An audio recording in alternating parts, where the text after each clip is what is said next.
저 좀 도와주세요. 제발요. 그 남자의 애절한 목소리가 아직도 귓가에 맴돕니다. 하얀 봉고차가 골목 입구에서 천천히 다가오던 그 순간 제 심장은 터질 듯 뛰었고 다리는 얼어붙은 것처럼 움직이지 않았습니다. 빨리요. 우리 어머니가 쓰러지셨어요. 남자는 제 팔을 잡으려 했고 저는 본능적으로 뒤로 물러섰습니다. 그리고 있는 힘껏 달렸습니다. 65년을 살면서 그렇게 빨리 달려본 적이 없었습니다. 지금도 손이 떨립니다. 그날도 어김없이 새벽 5시 반에 눈이 떠졌습니다. 옆에 누운 남편은 여전히 코를 골며 자고 있었고 저는 조용히 이불을 걷어 올리고 방을 나왔습니다. 복도를 지나며 손으로 벽을 짚었는데 차가운 벽지의 감촉이 손바닥에 와 닿았습니다. 거실 창문으로 들어오는 아침 햇살이 따스했습니다. 평범한 11월의 아침이었습니다. 부엌으로 가는 발걸음이 언제나처럼 익숙했지만 오늘은 왠지 조금 무겁게 느껴졌습니다. 슬리퍼가 바닥을 스치는 소리만 작게 들렸습니다. 별일 아니었어. 그냥 착각이었을 거야. 스스로에게 말하며 냉장고를 열었습니다. 남편이 좋아하는 된장찌개를 끓여야겠다고 생각하며 두부와 애호박을 꺼냈습니다. 칼질을 하는 동안에도 사흘 전 그날의 기억이 자꾸만 떠올랐습니다. 도마 위에서 애호박이 또각또각 잘려나가는 소리, 보글보글 끓어오르는 찌개 냄새, 이 모든 게 평소와 똑같았지만 제 마음속 어딘가는 여전히 불안했습니다. 부침개를 붙이며 프라이팬을 닦던 손이 문득 멈춰 섰습니다. 가족들한테 말해야 하나? 아니야, 괜히 걱정만 끼칠 거야. 저는 30년 전 친정어머니가 돌아가신 후로 누군가에게 걱정을 끼치는 게 가장 두려웠습니다. 착하게만 살라고 남에게 패 끼치지 말라고 하시던 어머니의 목소리가 아직도 생생합니다. 7시쯤 되자 남편이 먼저 일어났습니다. 거실로 나온 민호는 평소처럼 한마디 인사도 없이 화장실로 들어갔습니다. 40년을 함께 살았지만 아침 인사를 나눠본 기억이 별로 없습니다. 세수를 마치고 나온 남편은 식탁에 앉으며 신문을 펼쳤습니다. 안경을 코에 걸치는 남편의 모습이 익숙하면서도 낯설었습니다. 언제부터 저렇게 주름이 깊어졌을까요? 밥 됐어? 네, 금방 드릴게요. 저는 얼른 밥그릇에 밥을 담고 찌개를 떠서 상을 차렸습니다. 김치, 깻잎지, 멸치볶음, 계란말이까지 정성스럽게 올렸습니다. 민호는 신문에서 눈을 떼지 않은 채 숟가락을 들었습니다. 찌개 한 술을 뜨는 남편의 표정을 살폈습니다. 맛있다는 말은 나오지 않았지만 2번째 숟가락을 뜨는 걸 보니 괜찮은 모양이었습니다. 오늘 지연이가 점심 먹으러 온대요. 제가 조심스럽게 말을 건넸습니다. 바쁜 애가 뭔 일로? 그냥 오래간만에 엄마 얼굴 보고 싶다고. 남편의 대답은 그게 전부였습니다. 다시 신문 속으로 시선이 돌아갔습니다. 말을 좀 더 해주면 안 될까? 하지만 이런 생각도 40년째 속으로만 삼키고 있습니다. 남편이 원래 말이 없는 사람이라는 걸 알면서도 가끔은 제 이야기를 들어주는 따뜻한 남편이었으면 하는 바람이 있습니다. 식사를 마친 민호는 양치를 하고 넥타이를 매기 시작했습니다. 제가 다가가 넥타이를 바로 잡아드리려 하자 남편은 슬쩍 몸을 돌렸습니다. 괜찮아. 내가 할게. 제가 해드릴게요. 조금 삐뚤어졌어요. 됐다니까. 결국 저는 물러섰습니다. 현관에서 신발을 신는 남편의 뒷모습을 바라보며 저도 모르게 한숨이 나왔습니다. 조심해서 다녀와요. 응. 문이 닫혔습니다.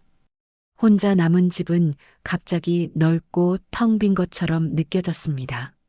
사흘 전 그날도 이렇게 평범한 아침이었습니다. 남편을 출근시키고 집안일을 마친 뒤 저는 장바구니를 들고 동네 시장으로 향했습니다. 날씨가 좋았고 단풍이 예쁘게 물든 은행나무 길을 걸으며 마음이 한결 가벼웠습니다. 아파트 단지를 나서는데 경비 아저씨가 인사를 건넸습니다. 어디 가세요? 시장 좀 다녀올게요. 날씨 좋네요. 조심해서 다녀오세요. 이 동네는 참 좋아. 사람들도 다들 친절하고 시장까지 가는 길은 15분 정도 걸립니다. 저는 천천히 걸으며 주변을 둘러봤습니다. 아이들이 유치원 버스를 기다리고 있었고 할머니 한 분이 손자 손을 잡고 산책을 하고 계셨습니다. 우리 손주도 있었으면 좋겠는데 지연이는 결혼은 했지만 아직 아이가 없습니다. 워낙 일이 바빠서 아이 계획은 나중으로 미뤘다고 했습니다. 아들 준서는 아직 결혼도 안 했습니다.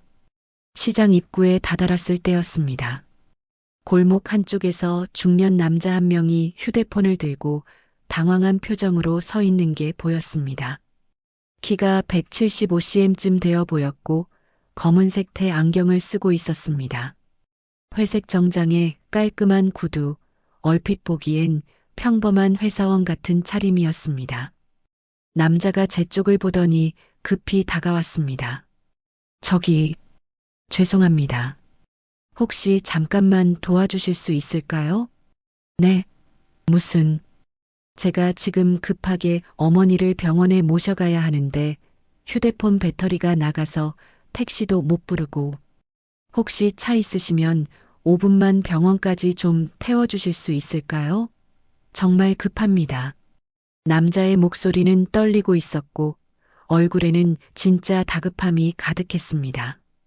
이마에는 땀까지 맺혀 있었습니다. 어머니가 아프시다니 얼마나 마음이 급하실까. 저는 평생 이런 부탁을 거절해 본 적이 없었습니다. 친정어머니는 늘 말씀하셨습니다. 정수가 세상에는 내 도움이 필요한 사람들이 많단다. 착하게 살아라. 어머니가 돌아가신 지 30년이 넘었지만 그 말씀은 아직도 제 가슴 깊이 새겨져 있습니다. 어머니는 교통사고로 갑자기 돌아가셨습니다. 그날도 길에서 쓰러진 사람을 도우려 뛰어가시다가 그 기억이 떠올라 가슴이 먹먹해졌습니다. 저는 차가 없는데요. 병원이 어디신데요? 제가 택시 좀 불러드릴까요? 아, 정말 감사합니다. 저기 바로 앞에 있는 성모병원이에요. 걸어서도 5분이면 되는데 어머니가 몸을 못 가누셔서 혹시 같이 가셔서 부축 좀 도와주실 수 있을까요? 그 말을 듣는 순간 무언가 이상하다는 생각이 스쳤습니다. 5분 거리면 119를 부르거나 병원에 직접 전화하는 게 낫지 않나? 하지만 다급해 보이는 남자의 표정을 보니 그런 의심을 하는 제 자신이 너무 냉정한 사람 같았습니다. 그때였습니다. 골목 입구에서 하얀 봉고차 한 대가 천천히 우리 쪽으로 다가오는 게 보였습니다. 운전석에는 선글라스를 낀 남자가 앉아 있었고 차는 멈추지 않고 계속 우리 쪽으로 왔습니다. 차의 속도가 이상했습니다. 너무 느렸습니다. 마치 우리를 지켜보고 있는 것 같았습니다. 왜 저렇게 천천히? 심장이 쿵쾅거리기 시작했습니다. 저기 제 차가 왔네요. 어머니가 안에 계십니다. 빨리 가시죠. 남자가 갑자기 제 팔을 잡으려 했습니다. 그 순간 제 몸이 본능적으로 뒤로 물러섰습니다. 심장이 터질 것 같았고 등에서 식은땀이 흘렀습니다. 봉고차의 뒷문이 살짝 열려 있었습니다. 어둠 속에 누군가 더 있는 것 같았습니다. 검은 그림자가 움직이는 게 보였습니다. 아니다. 이건 이상해. 죄송합니다. 저 급한 일이 생각나서 저는 있는 힘껏 돌아서서 달렸습니다. 뒤에서 남자가 뭐라고 소리치는 게 들렸지만 저는 뒤도 돌아보지 않고 시장 안쪽으로 뛰어들어갔습니다. 하느님, 제발, 제발. 가슴이 터질 것 같았고 다리가 후들후들 떨렸습니다. 생선가게 아주머니들이 이상한 눈으로 저를 쳐다봤지만 신경 쓸 겨를이 없었습니다. 그날 저는 장도 보지 못하고 집으로 돌아왔습니다. 현관문을 열고 들어서자마자 주저앉았습니다. 손이 너무 떨려서 신발도 제대로 벗을 수가 없었습니다. 한참을 현관 바닥에 앉아 있었습니다. 내가 잘못 본 걸까? 혹시 정말로 아픈 어머니를 모시러 가는 착한 아들이었을까? 하지만 아무리 생각해도 그 남자의 눈빛, 갑자기 나타난 봉고차, 뒷문이 열려있던 그 순간 모든 게 이상했습니다. 거실 소파에 앉아 한참을 멍하니 있었습니다. 벽에 걸린 시계 초침 소리만 똑딱똑딱 들렸습니다. 창밖을 보니 하늘은 여전히 맑았고 아이들의 웃음소리가 들렸습니다. 평화로운 세상이었습니다.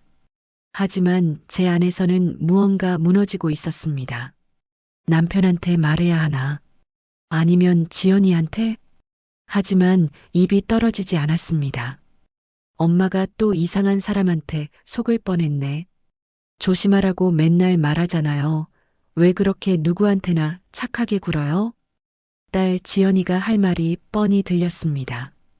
중학생 때 제가 다단계 사기에 당했을 때도 지연이는 그렇게 말했습니다. 엄마는 왜 그렇게 세상 물정을 몰라요? 그리고 남편은 아마 화를 내겠죠. 내가 맨날 뭐라 그랬어. 조심하라고.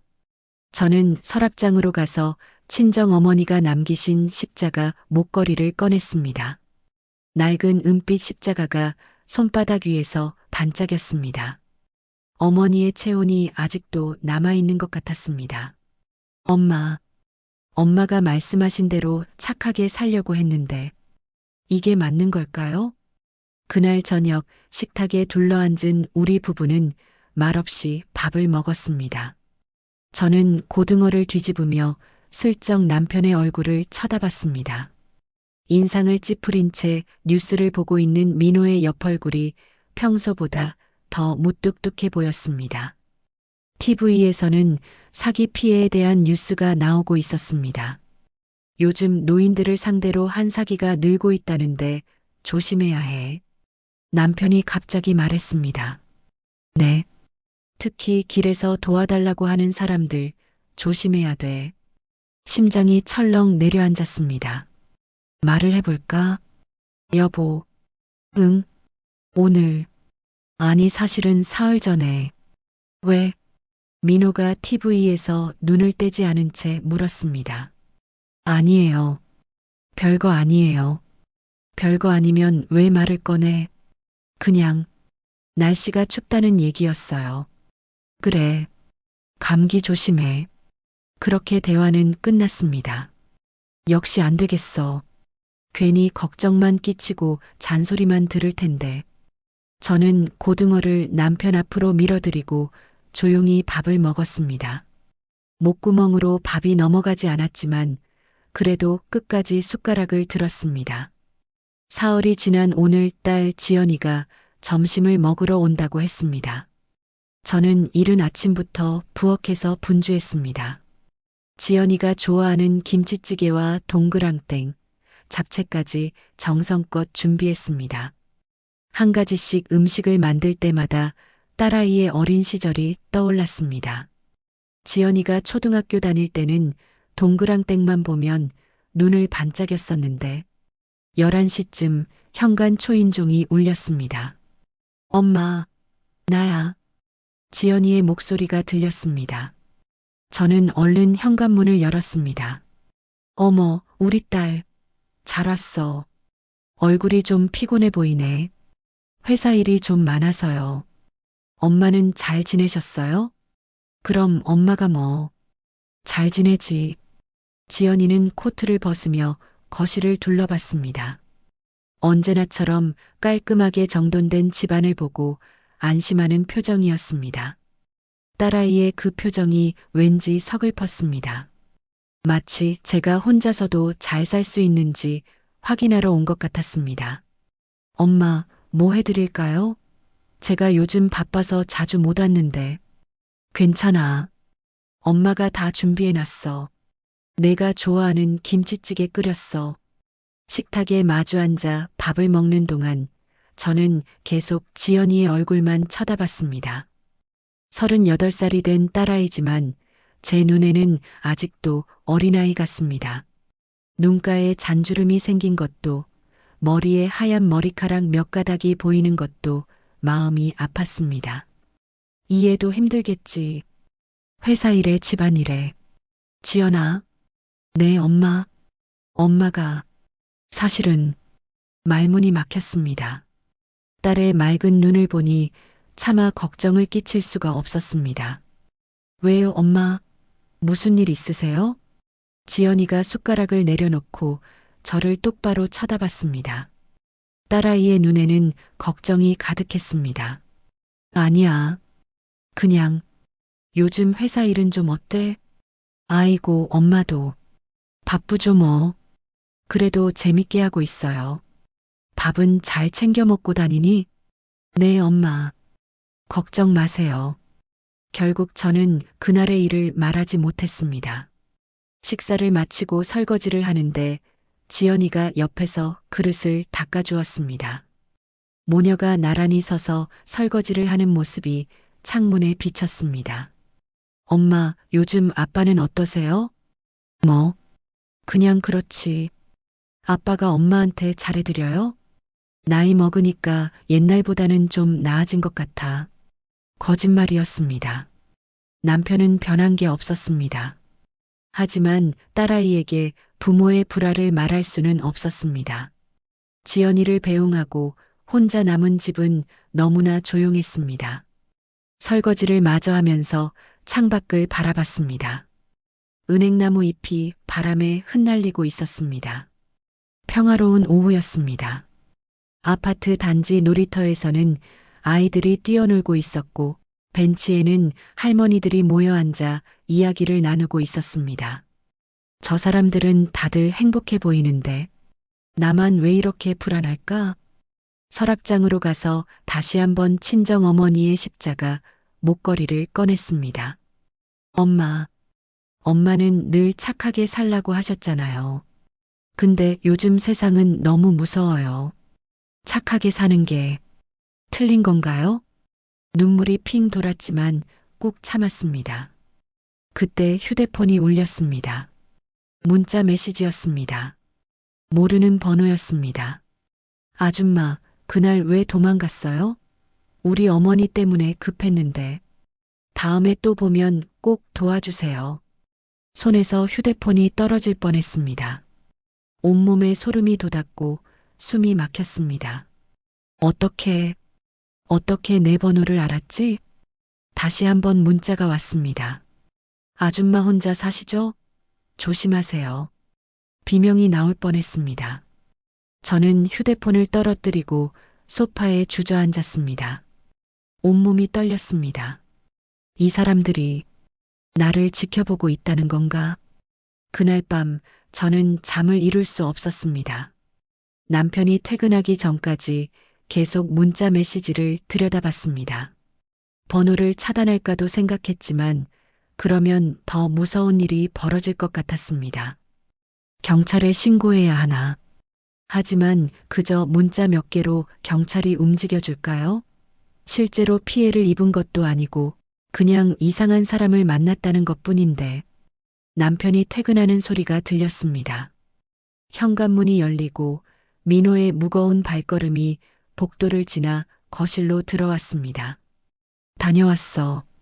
응, 고생했어요. 평소와 다름없는 인사였습니다. 남편은 소파에 앉아 구두를 벗으며 TV 리모컨을 집어들었습니다. 저는 부엌으로 가서 저녁을 데웠습니다. 손이 계속 떨렸지만 티를 내지 않으려 애썼습니다. 말을 해야 하나. 하지만 뭐라고 시작하지? 식탁에 앉은 남편 앞에 밥상을 차려놓고 저도 건너편에 앉았습니다. 민호는 여전히 TV를 보며 밥을 먹고 있었습니다. 여보, 왜, 저기, 사실은 민호가 드디어 저를 쳐다봤습니다. 무표정한 얼굴이었습니다. 말해. 며칠 전에 길에서 이상한 사람을 만났어요. 이상한 사람? 네. 어떤 남자가 갑자기 다가와서 어머니를 병원에 데려가야 한다며 도와달라고 했어요.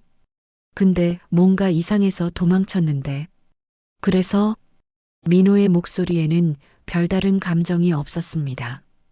그 사람이 오늘 문자를 보냈어요. 제 번호를 알고 있어요. 말을 하는 동안 목소리가 떨렸습니다. 민호는 한숨을 쉬었습니다.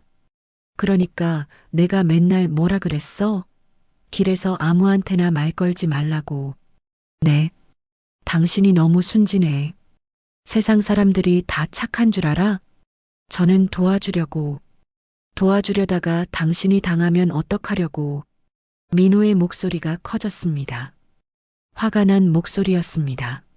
하지만 그 안에 걱정이 섞여 있다는 걸 저는 알았습니다. 40년을 함께 산 부부니까요. 미안해요. 미안하면 뭐해. 조심해야지. 그래서 경찰에 신고를 해야 할까 해서요. 신고해봤자 별 소용없어. 증거가 있어야지. 그냥 번호 차단하고 조심해. 하지만은 무슨. 알았지? 앞으로 길에서 아무하고도 말하지 마. 그렇게 대화는 끝났습니다. 남편은 다시 TV를 보기 시작했고 저는 조용히 밥을 먹었습니다. 목구멍으로 밥이 넘어가지 않았습니다. 걱정을 해주는 건지, 화를 내는 건지, 나를 바보 취급하는 건지, 마음이 복잡했습니다. 그날 밤 남편이 먼저 잠들고 나서 저는 조용히 침대에서 일어났습니다. 거실로 나와 휴대폰을 집어들었습니다. 지연이에게 전화를 걸었습니다. 신호음이 몇 번 울리더니 딸의 목소리가 들렸습니다. 엄마, 왜요? 무슨 일이세요? 지연아, 미안한데 엄마가 할 말이 있어서. 무슨 일이에요? 아빠한테 무슨 일 있어요? 아니야. 아빠는 괜찮아. 그게 아니라 저는 사흘 전 있었던 일과 오늘 받은 문자에 대해 이야기했습니다. 말을 하는 동안 목소리가 계속 떨렸습니다. 전화기 너머로 한동안 침묵이 흘렀습니다. 엄마, 지연이의 목소리가 낮게 깔렸습니다. 엄마는 왜 맨날 그러세요? 뭐, 길에서 모르는 사람이 도와달라고 하면 당연히 의심해야죠. 왜 도와주려고 해요? 그 사람이 정말 다급해 보였어. 엄마, 그게 바로 사기꾼들 수법이에요. 요즘 뉴스 안 봐요? 보긴 하는데. 이게 처음도 아니잖아요. 중학교 때 엄마가 다단계 사기 당했을 때도 그랬고, 작년에 보이스피싱 당할 뻔했을 때도 그랬잖아요. 그건, 엄마는 왜 그렇게 세상 물정을 몰라요? 답답해서 못 살겠어요, 정말. 딸의 목소리에는 짜증과 걱정이 뒤섞여 있었습니다. 저를 걱정하는 마음은 알지만 그 표현 방식이 너무 아팠습니다. 미안해. 미안해하지 말고 조심하세요. 다음부터는 절대 모르는 사람 말에 넘어가지 마세요. 알았죠? 응. 번호는 차단하시고요. 혹시 또 이상한 연락 오면 바로 경찰에 신고하세요. 알았어. 엄마, 저 내일 아침 일찍 회의 있어요. 그만 잘게요. 그래. 푹 자렴. 전화가 끊겼습니다. 저는 한동안 거실 소파에 앉아 있었습니다. 창밖으로 보이는 밤하늘에는 별 하나 없었습니다. 나를 걱정해 주는 거야. 그렇게 생각해야지. 하지만 가슴속 어딘가가 무너지는 것 같았습니다. 다음 날 아침도 평소와 같았습니다. 남편을 출근시키고 혼자 남은 집에서 청소를 했습니다. 진공 청소기를 돌리고 걸레질을 하고 화장실을 닦았습니다.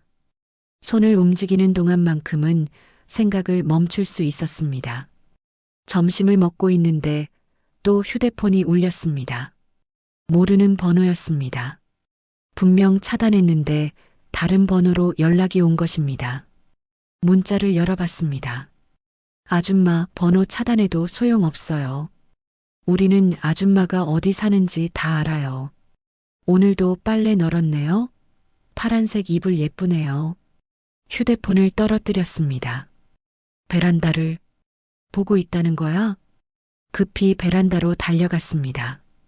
빨래가 바람에 흔들리고 있었습니다. 파란색 이불이 정말 걸려 있었습니다. 주변을 둘러봤지만 아무도 보이지 않았습니다. 하지만 누군가 저를 지켜보고 있다는 느낌이 온몸을 휘감았습니다. 손이 떨렸습니다. 다리에 힘이 풀려 그 자리에 주저앉았습니다. 이러다가 정말 큰일 나는 거 아니야? 더 이상 참을 수 없었습니다. 저는 외투를 걸치고 집을 나섰습니다. 가까운 파출소로 향했습니다. 11월의 찬바람이 얼굴을 때렸지만 그것보다 더 차가운 두려움이 마음을 얼리고 있었습니다. 파출소 문을 열고 들어갔습니다.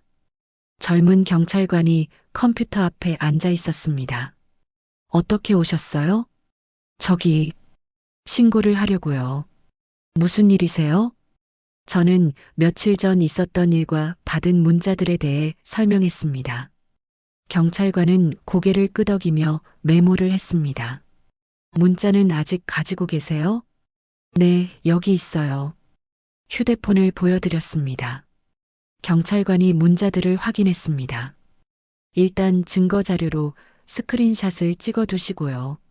이 번호들은 신고 접수해 드릴게요. 그럼 잡을 수 있나요? 최선을 다해 보겠습니다. 하지만 요즘 이런 사기꾼들이 대포폰을 쓰는 경우가 많아서 쉽지는 않습니다. 그럼 저는 어떻게 하면 되나요? 일단 모르는 사람과는 절대 대화하지 마시고요. 혼자 다니실 때 특히 조심하세요. CCTV가 있는 곳으로 다니시고요. 네, 최선을 다하겠다지만 결국 내가 조심하는 수밖에 없다는 거잖아. 집으로 돌아오는 길이 너무 멀게 느껴졌습니다. 집에 돌아와 한숨을 돌리고 있는데 아들 준서에게 전화가 왔습니다. 아들에게서 전화가 오는 일은 드물었기에 놀랐습니다. 엄마, 준서야, 무슨 일이야? 누나한테 들었어요. 엄마 무슨 일 있었다면서요? 아, 그거, 엄마 왜 그렇게 조심성이 없어요? 아들의 목소리도 딸과 비슷했습니다. 걱정보다는 짜증이 먼저 묻어났습니다. 미안해. 미안해하지 말고 조심하세요. 요즘 세상이 얼마나 무서운데요. 엄마 혼자 집에 계실 때가 많잖아요. 알아. 그리고 문 꼭 잠그시고 모르는 사람 절대 집에 들이지 마세요. 응, 알았어. 저 오늘 야근이라 늦게 들어갈 것 같아요. 먼저 주무세요. 그래. 고생해라. 전화가 끊겼습니다. 고생해라는 말밖에 할 수 없는 엄마였습니다. 아들과 마지막으로 제대로 대화를 나눈 게 언제였을까요? 군대 가기 전에 크게 싸운 후로 우리 사이에는 보이지 않는 벽이 생겼습니다. 그날 아들이 뭐라고 소리쳤는지 아직도 기억합니다. 엄마는 내 마음도 모르면서 왜 자꾸 간섭해요? 그 후로 저는 아들에게 말을 아끼게 되었습니다. 사랑한다는 말도 보고 싶다는 말도 하지 못했습니다. 그날 저녁 온 가족이 모였습니다. 지연이가 엄마 혼자 두면 안 될 것 같다며 저녁을 먹으러 왔고 준서도 어쩔 수 없이 들렀습니다. 식탁에 둘러앉은 가족들의 분위기는 냉랭했습니다. 엄마 앞으로 혼자 밖에 나가지 마세요. 지연이가 먼저 입을 열었습니다. 그럼 나는 집에만 있으란 거니? 그게 아니라 조심하라는 거예요. 특히 모르는 사람한테는 절대 말 걸지 마시고요. 나도 그 정도는 알아. 아는데 왜 그랬어요? 길에서 어떤 남자가 도와달라고 하면 당연히 의심해야죠. 그 사람이 정말 급해 보였어. 엄마, 지연이의 목소리가 높아졌습니다. 엄마는 왜 그렇게 철이 없으세요? 세상이 얼마나 무서운데요. 지연아, 엄마한테 그렇게 말하는 거 아니다. 남편 민호가 끼어들었습니다. 아빠는 가만히 계세요. 엄마가 이렇게 된 게 다 아빠 때문이기도 해요. 뭐? 아빠가 평소에 엄마한테 관심이나 좀 가지셨으면 엄마가 이렇게 외로워서 아무한테나 착하게 굴겠어요? 지연아, 제가 소리쳤습니다. 그만해. 아빠 탓하지 마. 엄마는 왜 맨날 참기만 해요? 아빠한테도 다른 사람들한테도. 지연이의 눈에 눈물이 고였습니다. 누나, 그만해. 준서가 조용히 말했습니다. 엄마도 잘못한 거 있잖아. 조심하지 않은 것도 엄마 책임이야. 준서야, 저 먼저 가볼게요. 내일 아침 일찍 회의 있어요. 준서가 자리에서 일어났습니다. 나도 갈게요. 지연이도 일어섰습니다. 두 아이가 나가고 남편과 둘만 남았습니다. 식탁 위에는 차가워진 음식들이 그대로 놓여 있었습니다. 민호는 아무 말 없이 TV를 켰고 저는 묵묵히 설거지를 시작했습니다. 싱크대에 고인 물에 비친 제 얼굴이 보였습니다. 지쳐 보였습니다. 나는 왜 이렇게 사는 걸까? 설거지를 끝내고 베란다로 나갔습니다. 밤하늘을 올려다봤습니다. 별들이 반짝이고 있었습니다. 엄마, 엄마는 지금 저를 보고 계시나요? 친정어머니가 돌아가신 지 30년이 넘었습니다. 그동안 정말 착하게 살려고 노력했습니다. 누구에게나 친절하게 대했고 도움이 필요한 사람이 있으면 도와주려 했습니다. 하지만 지금 제가 받은 건 뭐죠? 가족들의 비난과 걱정, 그리고 위협하는 문자들. 내가 잘못한 걸까? 착하게 사는 게 잘못된 건가? 눈물이 흘러내렸습니다. 하지만 소리내어 울 수는 없었습니다. 남편이 들을까봐, 아이들이 걱정할까봐. 그렇게 저는 홀로 밤하늘을 보며 조용히 눈물을 흘렸습니다. 그날 밤 저는 악몽을 꾸었습니다. 하얀 봉고차가 저를 쫓아오고 있었습니다. 저는 있는 힘껏 달렸지만 차는 점점 가까이 다가왔습니다. 뒤를 돌아보니 그 남자가 손을 뻗어 제 팔을 잡으려 했습니다. 도와주세요. 제가 소리쳤지만 주변에는 아무도 없었습니다. 남편도 딸도 아들도 어디에도 보이지 않았습니다. 정수가, 어머니의 목소리가 들렸습니다. 엄마. 저는 어머니를 찾아 주변을 둘러봤지만 어머니는 보이지 않았습니다. 착하게 살아라, 정수가. 어머니의 목소리가 점점 멀어졌습니다. 그 순간 봉고차 문이 활짝 열렸고 어둠 속에서 무언가가 저를 끌어당겼습니다. 비명을 지르며 잠에서 깼습니다. 온몸이 땀으로 젖어 있었고 심장이 미친 듯이 뛰고 있었습니다. 옆에서 남편이 코를 골고 있었습니다. 시계를 보니 새벽 3시였습니다. 더 이상 잠을 잘 수 없을 것 같았습니다. 거실로 나와 소파에 앉았습니다. 창밖은 아직 어두웠고 거리는 조용했습니다. 가끔씩 지나가는 차 한 대의 불빛만이 거실을 스쳐 지나갔습니다. 친정어머니의 십자가 목걸이를 목에 걸었습니다. 차가운 금속이 가슴에 닿았습니다. 엄마, 나는 지금 뭘 해야 하는 걸까요? 어머니는 늘 말씀하셨습니다. 세상에는 내 도움이 필요한 사람들이 많다고, 착하게 살라고, 남에게 베풀라고. 하지만 지금 제가 처한 상황은 뭔가요? 착하게 살려다가 사기꾼을 만나고 가족들에게는 무능하다는 소리를 들었습니다. 어쩌면 애들 말이 맞는지도 몰라. 나는 정말 세상 물정을 모르는 어리석은 사람인지도. 하지만 한편으로는 억울했습니다. 도와주려는 마음이 왜 잘못된 건가요? 어려운 사람을 그냥 지나칠 수 없는 게 왜 나쁜 건가요? 아니야. 나는 틀리지 않았어. 스스로에게 되뇌었지만 확신이 서지 않았습니다. 오전 9시쯤 시어머니가 계신 요양원에서 전화가 왔습니다. 며느님, 어머님께서 며느님 보고 싶다고 하시는데요. 오늘 면회 가능하세요? 네, 알겠습니다.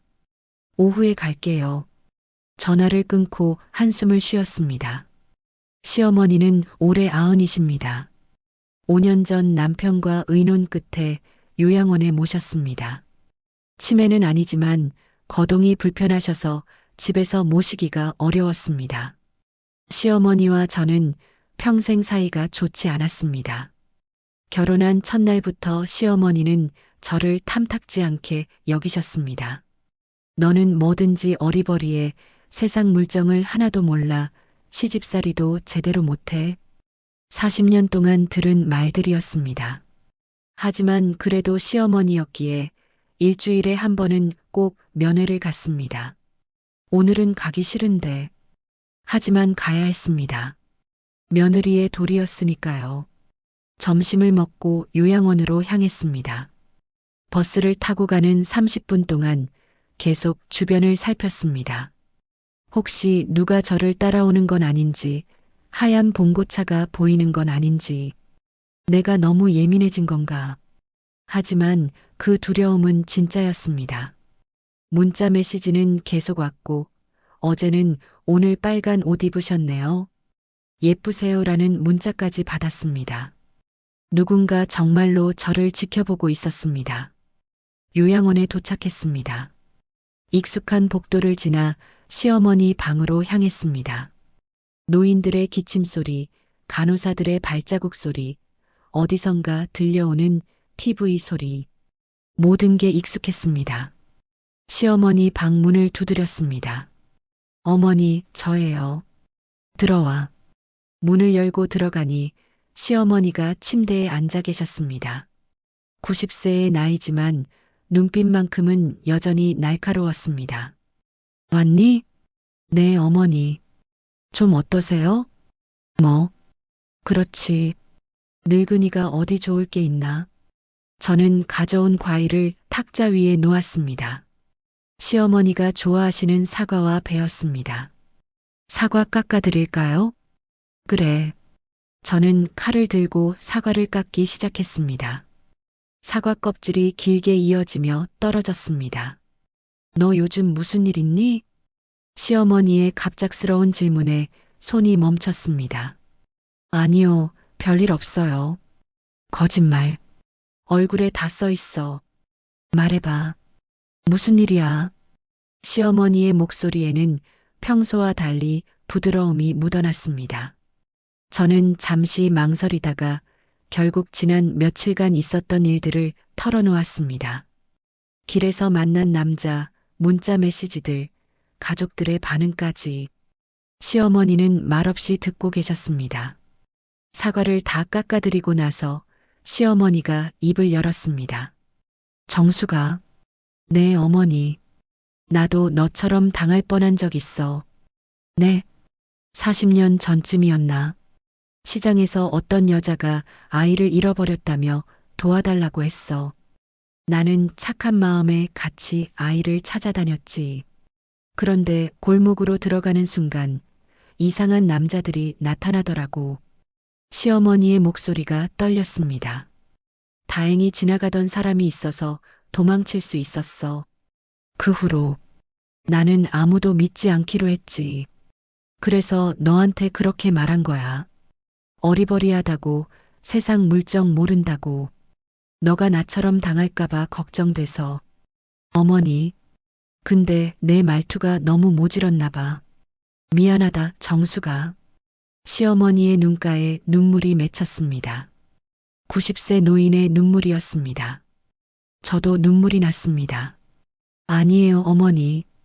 세상은 너무 무서운 곳이야. 착한 사람이 오히려 당하는 곳이지. 그래서 나는 너를 강하게 만들고 싶었어. 어머니. 하지만 정수가 내 착한 마음까지 버릴 필요는 없어. 다만 조금 더 조심하면서 살면 돼. 시어머니가 제 손을 잡았습니다. 주름진 손이었지만 따뜻했습니다. 평생 처음으로 시어머니의 손을 제대로 잡아봤습니다. 고마워요, 어머니. 뭐가 고마워? 내가 평생 너한테 잘 못해줬는데. 아니에요. 어머니도 저를 걱정해 주신 거잖아요. 그래, 그랬지. 우리는 한동안 손을 잡고 앉아 있었습니다. 창밖으로 해가 지고 있었습니다. 노을이 아름다웠습니다. 요양원을 나서며 저는 뭔가 달라진 기분이었습니다. 시어머니의 이야기를 듣고 나니 제가 겪은 일이 조금은 이해가 되었습니다. 그리고 무엇보다 저를 걱정해주는 사람이 있다는 게 위안이 되었습니다. 버스를 기다리며 휴대폰을 꺼냈습니다. 또 문자가 와 있었습니다. 요양원에 다녀오시나 봐요? 효부시네요. 온몸에 소름이 돋았습니다. 정말로 계속 나를 지켜보고 있었던 거야. 하지만 이번에는 도망치고 싶지 않았습니다. 이대로는 안 돼. 뭔가 해야 해. 저는 결심했습니다. 더 이상 가족들에게 걱정만 끼치지 않겠다고, 제 스스로를 지키겠다고. 집에 돌아오자마자 저는 인터넷을 검색하기 시작했습니다. 도움 요청 사기, 납치 수법, 예방 방법, 여러 기사들을 읽으며 제가 얼마나 위험한 상황이었는지 깨달았습니다. 만약 그날 봉고차에 탔다면 저는 지금 어떻게 됐을까요? 생각만 해도 끔찍했습니다. 하지만 나는 안 당했어. 본능적으로 느꼈고 도망쳤어. 그게 자랑스러웠습니다. 저는 메모장을 꺼내 적기 시작했습니다. 나를 지키는 방법. 1. 모르는 사람의 부탁은 정중히 거절하기. 2. 도와주고 싶으면 직접 돕지 말고 119나 경찰에 연락하기. 3. 혼자 다닐 때는 사람 많은 곳으로 다니기. 4. 항상 휴대폰 충전해 두고 비상 연락망 저장해 두기. 5. 가족들에게 자주 연락하기. 그리고 하나를 더 추가했습니다. 6. 착한 마음을 버리지 않되 지혜롭게 베풀기. 그래, 나는 틀리지 않았어. 다만 방법이 부족했을 뿐이야. 저는 용기를 내어 가족 단톡방에 글을 썼습니다. 얘들아, 아빠, 내가 며칠 전에 있었던 일로 다들 걱정 많이 끼쳤지? 미안해. 그리고 고마워. 덕분에 많이 반성했어. 앞으로 조심할게. 그리고 혹시 모르니까 엄마가 어디 가면 단톡방에 알릴게. 너희들도 엄마가 연락이 안 되면 바로 확인해줘. 사랑해. 메시지를 보낸 후 답장을 기다렸습니다. 먼저 딸 지연이에게서 답이 왔습니다. 엄마 유유, 엄마가 미안할 거 없어요. 제가 너무 심하게 말했죠? 미안해요. 사랑해요, 엄마. 이어서 아들 준서도 답을 보냈습니다. 엄마, 저도 미안해요. 앞으로 자주 연락할게요. 조심하시고요. 남편에게서도 답이 왔습니다. 알았어. 조심해요. 짧았지만 그 안에 남편의 마음이 담겨 있었습니다. 눈물이 났습니다. 하지만 이번에는 슬픈 눈물이 아니었습니다. 그날 밤 잠자리에 들기 전 창밖을 바라봤습니다. 별들이 반짝이고 있었습니다. 엄마, 나 이제 괜찮을 것 같아요. 어려운 일도 있었지만 이제 어떻게 해야 할지 알 것 같아요. 친정어머니의 십자가 목걸이를 꺼내 들었습니다. 착하게 사는 게 틀린 건 아니었어요. 다만 좀 더 똑똑하게 살아야 한다는 걸 배웠어요. 십자가를 가슴에 꼭 안고 눈을 감았습니다. 내일은 새로운 하루가 시작될 것입니다. 더 이상 두렵지 않았습니다. 다음 날 아침 아파트 단지 게시판에 공지가 붙었습니다. 최근 우리 단지 근처에서 도움 요청 사기 사건이 여러 건 발생했습니다. 특히 혼자 사시는 어르신들은 각별히 주의하시기 바랍니다. 백사동 반장 김순희. 공지를 보고 있는데 뒤에서 누군가 말을 걸었습니다. 이정숙 씨 맞죠? 뒤를 돌아보니 같은 아파트에 사는 김순희 씨였습니다. 70세쯤 되어 보이는 할머니였는데 동네에서 소문난 열혈 반장이었습니다. 네, 맞습니다. 혹시 며칠 전에 비슷한 일 당하신 거 이정숙 씨 아니세요? 어떻게 아세요? 경찰서에서 우리 동네에 주의하라고 연락이 왔거든요. 그래서 혹시나 해서 여쭤봤어요. 네, 저였어요. 순희 씨는 제 팔을 잡았습니다. 아이고, 얼마나 무서웠어요. 괜찮으세요? 네, 이제 괜찮습니다. 저도 비슷한 일 있었어요. 5년 전쯤인가 어떤 남자가 갑자기 쓰러지는 척 하더니 병원 좀 데려다 달라고 하더라고요. 근데 이상해서 119 불러줬죠. 그랬더니 그 남자가 갑자기 일어나서 도망가더라고요. 정말요? 그럼요. 요즘 세상이 얼마나 무서운데요. 그래서 우리 동네 어르신들 모아서 자체 방법 모임 만들었어요. 방법 모임이요? 네. 혼자 사시는 어르신들이 많잖아요. 서로서로 연락하면서 안전 확인하는 거예요. 이정숙 씨도 들어오실래요? 제가요? 그럼요. 혼자보다 같이 있으면 더 안전하잖아요. 순희 씨의 제안이 고마웠습니다. 네, 감사합니다. 들어가고 싶어요. 좋아요. 그럼 내일 우리 집으로 오세요. 다른 어르신들도 만나실 수 있어요. 다음 날 저는 순희 씨 댁을 찾아갔습니다. 작지만 아늑한 거실에 어르신 5분이 모여 계셨습니다. 모두 60대 후반에서 70대 초반으로 보였습니다. 자, 여기 이정숙 씨예요. 새로 들어오셨어요. 순희 씨가 저를 소개했습니다. 안녕하세요. 어머, 반갑습니다. 저는 박영숙이에요. 저는 최명자입니다. 한 분씩 인사를 나눴습니다. 낯선 사람들이었지만 왠지 편안했습니다. 같은 처지의 사람들이었으니까요. 이정숙 씨가 며칠 전에 도움 요청 사기 당할 뻔하셨대요. 순희 씨가 말했습니다. 어머, 정말요? 저도 그런 적 있어요. 영숙 씨가 말했습니다. 저는 작년에 보이스피싱 당할 뻔했어요. 명자 씨도 거들었습니다. 모두들 비슷한 경험을 가지고 있었습니다. 그리고 모두 혼자 살거나 낮에 혼자 있는 시간이 많은 사람들이었습니다. 그래서 우리가 이렇게 모인 거예요. 서로 연락하면서 안전 확인하고 이상한 일 있으면 공유하는 거죠. 순희 씨가 설명했습니다. 우리 단톡방도 있어요. 이정숙 씨도 들어오세요. 단톡방 이름은 우리 동네 수호천사였습니다. 그날 이후 저는 매일 아침 단톡방에 인사를 했습니다. 좋은 아침이에요. 오늘도 좋은 하루 보내세요.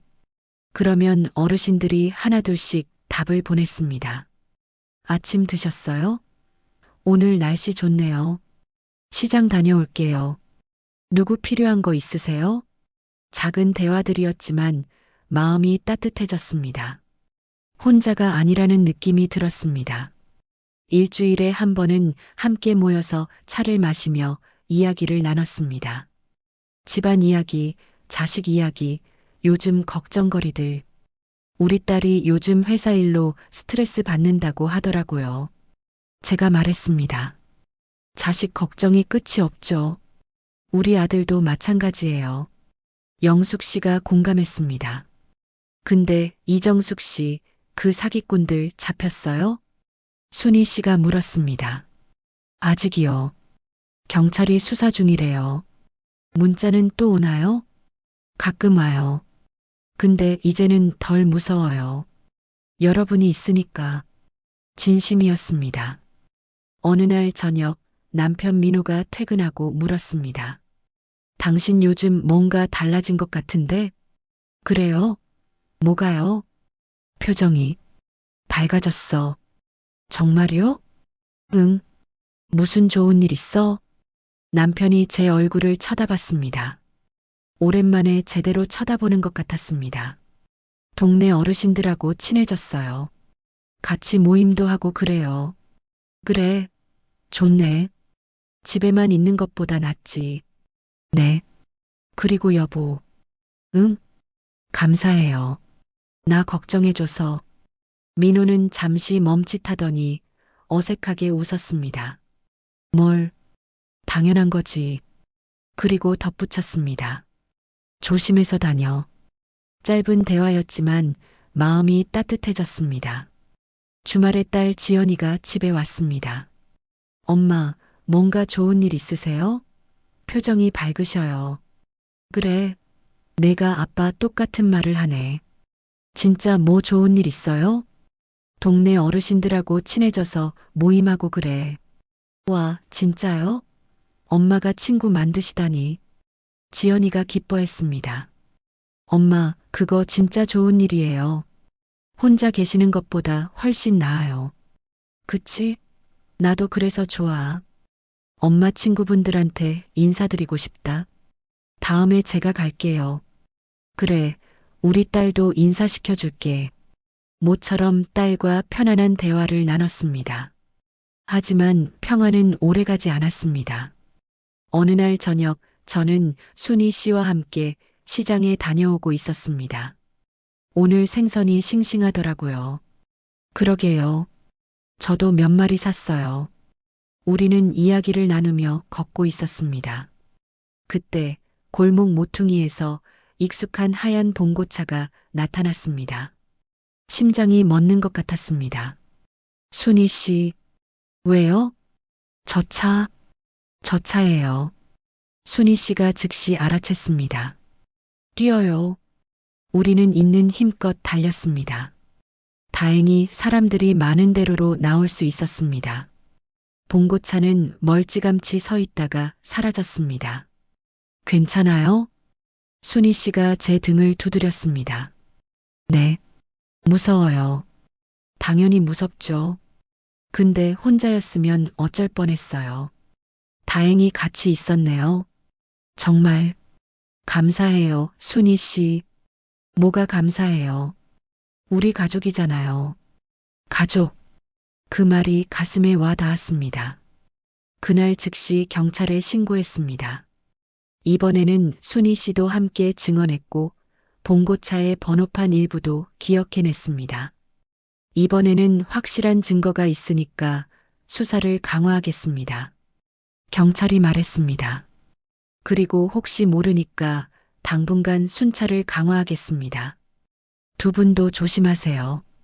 감사합니다. 파출소를 나오며 순희 씨가 말했습니다. 이정숙 씨 무서우시겠지만 포기하지 마세요. 네. 우리가 있잖아요. 혼자가 아니에요. 고마워요, 순희 씨. 우리 동네 수호천사들이 지켜줄 거예요. 그 말에 힘이 났습니다. 그날 밤 잠자리에 들며 생각했습니다. 혼자였으면 정말 위험했을 거야. 순희 씨가 있어서 다행이야. 그리고 깨달았습니다.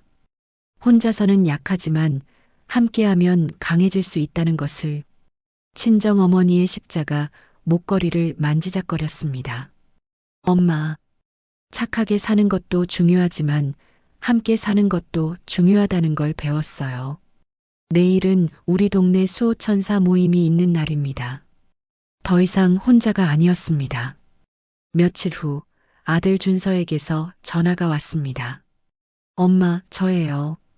준서야, 무슨 일이야? 엄마, 외할머니 얘기 좀 해주실 수 있어요? 외할머니?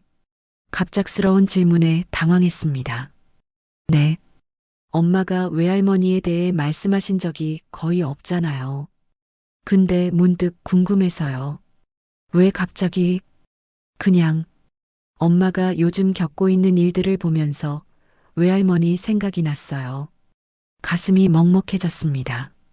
준서야, 엄마가 집에 오면 이야기해 줄게. 네, 엄마. 주말에 갈게요. 전화를 끊고 저는 한동안 멍하니 앉아 있었습니다. 친정어머니 이야기는 제가 평생 피하고 싶었던 주제였습니다. 그날은 1994년 가을이었습니다. 제가 35살, 지연이가 8살, 준서가 5살이었습니다.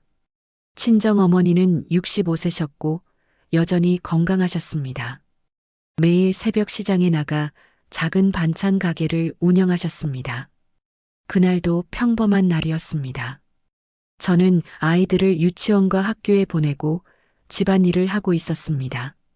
점심때쯤 친정어머니에게서 전화가 왔습니다. 정수가 점심 먹었니? 네, 엄마. 엄마는요? 나는 조금 이따 먹으려고. 오늘 손님이 많아서 너무 무리하지 마세요. 알았어. 그런데 정수가 네, 사람은 착하게 살아야 해. 알지? 갑자기 왜 그러세요? 그냥 엄마 말 잊지 마. 세상에는 내 도움이 필요한 사람들이 많단다. 네, 알아요. 사랑한다. 우리 딸. 저도 사랑해요, 엄마. 그게 마지막 대화였습니다. 그날 오후 4시쯤 경찰서에서 전화가 왔습니다. 이정숙 씨 맞으십니까? 네, 맞는데요. 혹시 김영애 씨가 어머님이신가요? 네, 그런데요. 어머님께서 교통사고를 당하셨습니다. 지금 병원으로 가셨습니다. 머리가 하얘졌습니다. 남편에게 연락하고 아이들을 이웃집에 맡기고 저는 병원으로 달려갔습니다. 중환자실 앞에서 경찰이 기다리고 있었습니다. 어떻게 된 거예요? 목격자 진술에 따르면 어머님께서 횡단보도를 건너시다가 길에 쓰러진 사람을 발견하셨대요. 그래서 뛰어가시다가 마침 신호가 바뀌면서 차가 출발했고 어머님께서 미처 피하지 못하셨습니다. 쓰러진 사람은요? 그게 찾을 수가 없었습니다. 아마 일부러 쓰러진 척한 것 같습니다. 뭐라고요? 최근 이런 수법으로 사람들을 유인해서 소매치기 하는 사건이 여러 건 있었습니다. 어머님께서도 아마 더 이상 듣고 싶지 않았습니다. 중환자실 면회 시간에 어머니를 볼 수 있었습니다.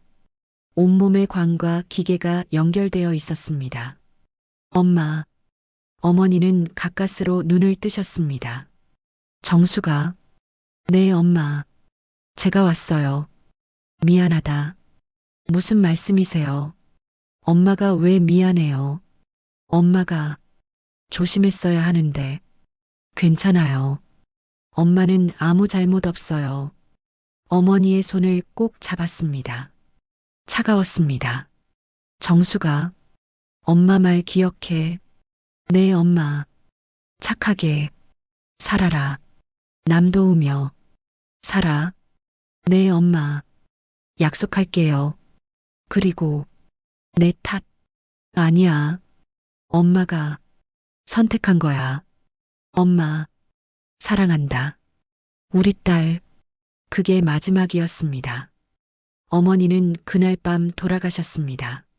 장례를 치르는 동안 저는 멍하니 있을 수밖에 없었습니다.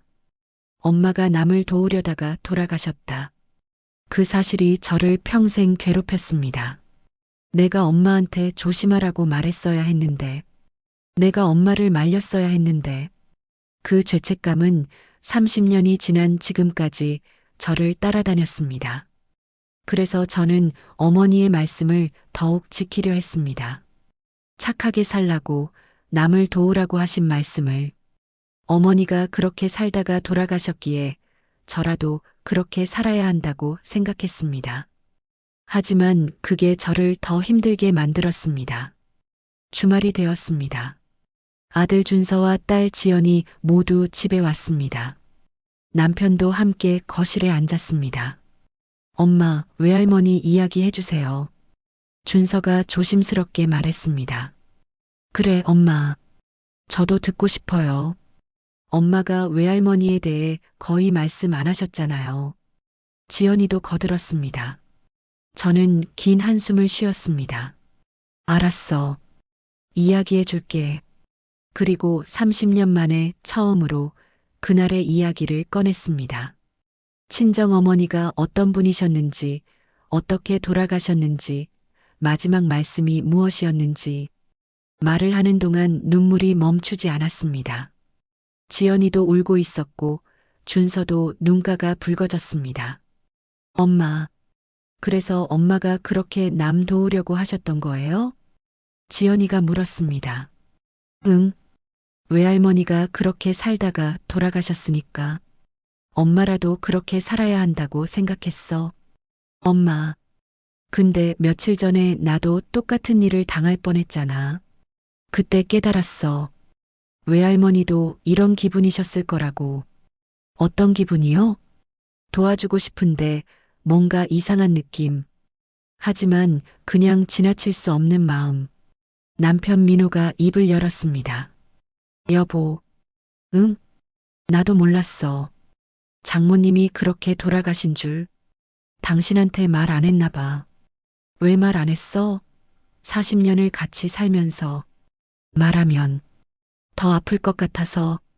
민호가 제 손을 잡았습니다. 40년 결혼 생활에서 처음 보는 모습이었습니다. 미안해. 내가 당신 마음을 몰랐어. 괜찮아요. 아니야. 괜찮지 않아. 당신이 평생 그 짐을 혼자 지고 살았잖아. 눈물이 쏟아졌습니다. 지연이가 말했습니다. 엄마, 저도 미안해요. 왜? 저는 엄마가 그냥 세상 물정 모르는 사람인 줄만 알았어요. 근데 엄마한테 그런 사연이 있었는지 몰랐어요. 내가 미안할 거 없어. 아니에요. 저는 엄마를 너무 몰랐어요. 엄마가 왜 그렇게 착하게 살려고 하시는지, 왜 남 도우려고 하시는지. 지연아, 엄마, 외할머니는 틀리지 않으셨어요. 착하게 사는 게 틀린 게 아니에요. 그래. 네. 다만 조금 더 조심하면서 살면 되는 거예요. 엄마처럼요. 지연이가 저를 껴안았습니다. 엄마 사랑해요. 나도 사랑해, 우리 딸. 준서도 입을 열었습니다. 엄마, 저도 할 말이 있어요. 응? 저 군대 가기 전에 엄마한테 심하게 말했잖아요. 그건 다 지난 일이야. 아니에요. 저는 그때 엄마를 너무 몰랐어요. 엄마가 왜 저한테 그렇게 걱정하시는지, 왜 자꾸 조심하라고 하시는지. 준서야, 외할머니 이야기 듣고 나니까 알 것 같아요. 엄마는 저희들이 외할머니처럼 될까봐 걱정하셨던 거죠? 응, 미안해요, 엄마. 그동안 무관심했어요. 준서가 저를 껴안았습니다. 앞으로 자주 연락할게요. 그리고 엄마 걱정 안 끼치도록 조심할게요. 고마워. 온 가족이 서로를 껴안았습니다. 40년 결혼 생활, 38년의 육아 생활에서 처음 느껴보는 따뜻함이었습니다. 그날 저녁 경찰서에서 전화가 왔습니다. 이정숙 씨, 좋은 소식이 있습니다. 네, 사기 조직을 검거했습니다. 이정숙 씨를 노렸던 사람들도 포함되어 있습니다. 정말요? 네. 여러 어르신들의 신고가 쌓여서 수사가 빨라졌습니다. 특히 김순희 씨가 목격한 차량 번호가 결정적이었습니다. 감사합니다. 이제 안심하셔도 됩니다. 그리고 이정숙 씨 용기 내서 신고해 주셔서 감사합니다. 전화를 끊고 저는 가족들에게 알렸습니다. 잡혔대. 그 사람들 잡혔어. 정말요, 엄마? 응. 경찰이 방금 전화했어. 지연이와 준서가 환호했고 남편도 안도의 한숨을 쉬었습니다. 그날 밤 잠자리에 들기 전 친정 어머니의 십자가 목걸이를 들었습니다. 엄마, 이제 알았어요. 엄마가 틀리지 않으셨다는 것. 착하게 사는 게 잘못이 아니에요. 다만 지혜롭게 살아야 한다는 것. 그리고 혼자가 아니라 함께 살아야 한다는 것. 엄마 감사해요. 그리고 사랑해요. 십자가를 가슴에 꼭 안고 평온하게 잠들었습니다. 사기단이 검거된 후 일주일이 평화롭게 지나갔습니다. 더 이상 협박 문자도 오지 않았고 이상한 차도 보이지 않았습니다. 저는 다시 일상으로 돌아갔습니다. 시장도 다니고 우리 동네 수호천사 모임도 정기적으로 참석했습니다. 이정숙 씨, 요즘 표정이 정말 밝아졌어요. 순희 씨가 말했습니다. 그죠? 가족들이랑 화해도 하고 사기꾼들도 잡혔으니까요. 정말 다행이에요. 이제 걱정 없이 사셔도 되겠네요. 네, 정말 고마워요. 순희 씨가 없었으면 못 이겨냈을 거예요. 무슨 말씀을?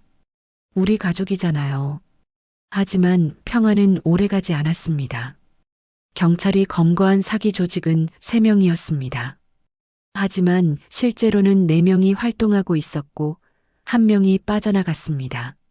그리고 그 사람이 복수를 계획하고 있었습니다. 어느 날 오후 저는 혼자 집에 있었습니다. 남편은 친구들과 골프를 가셨고 아이들도 각자 일이 있었습니다. 초인종이 울렸습니다. 인터폰 화면을 보니 택배 기사처럼 보이는 사람이 서 있었습니다. 택배 왔습니다. 저는 택배 주문한 게 없는데요. 박민호 씨 댁 맞으시죠? 여기 주소로 왔는데요. 잠깐만요. 뭔가 이상했습니다. 남편 이름으로 온 택배라는 게. 하지만 혹시 남편이 주문한 걸 수도 있었습니다. 밑에 경비실에 맡겨주세요. 아, 이게 직접 받으셔야 하는 물건이라서요. 서명이 필요합니다. 순간 머릿속에 경고음이 울렸습니다. 이상해. 요즘은 경비실에 다 맡기는데. 죄송한데 저는 지금 문 못 열어요. 경비실에 맡겨주세요. 아줌마 그러지 마시고 문 좀 여세요. 목소리가 바뀌었습니다. 더 이상 친절한 택배 기사의 목소리가 아니었습니다. 인터폰 화면을 자세히 보니 그 남자의 얼굴이 보였습니다. 그날 시장에서 만났던 바로 그 남자였습니다. 온몸이 얼어붙었습니다. 아줌마, 우리 동료들 다 잡아넣었죠? 나는 복수하러 왔어요. 남자가 문을 두드리기 시작했습니다. 쿵쿵쿵. 문 열어요. 심장이 터질 것 같았습니다. 저는 급히 휴대폰을 꺼내 112에 전화를 걸었습니다. 여보세요. 도와주세요. 누가 문을 부수려고 해요. 주소가 어떻게 되세요? 주소를 말하는 동안에도 문을 두드리는 소리는 계속됐습니다. 지금 바로 출동하겠습니다. 절대 문 열지 마세요. 전화를 끊고 저는 남편에게도 전화를 걸었습니다. 여보, 큰일 났어. 집에 사람이. 뭐, 무슨 소리야? 그 사기꾼이 집에 왔어. 문을 부수려고 해. 뭐, 지금 가. 경찰 불렀어? 응, 불렀어. 절대 문 열지 마. 내가 금방 갈게. 문을 두드리는 소리가 더 거세졌습니다. 아줌마, 열어요. 안 열면 부수고 들어갈 거예요. 저는 베란다 쪽으로 달려갔습니다. 혹시 베란다로 침입할까봐 확인했지만 다행히 아무도 없었습니다. 하지만 15층이라 뛰어내릴 수도 없었습니다. 그때 옆집 문이 울리는 소리가 들렸습니다. 누구세요? 옆집 아주머니의 목소리였습니다. 택배예요. 옆집 택배는 경비실에 맡기세요. 아, 네. 남자가 잠시 망설이는 것 같았습니다. 그 순간 제가 소리쳤습니다. 도와주세요. 사기꾼이에요. 옆집 아주머니가 즉시 알아챘습니다. 뭐야, 너.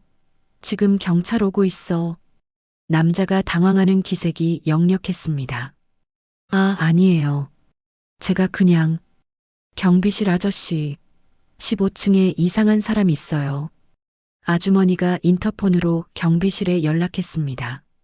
곧 엘리베이터 도착 소리가 들렸고 경비 아저씨와 다른 주민들이 올라오는 소리가 들렸습니다.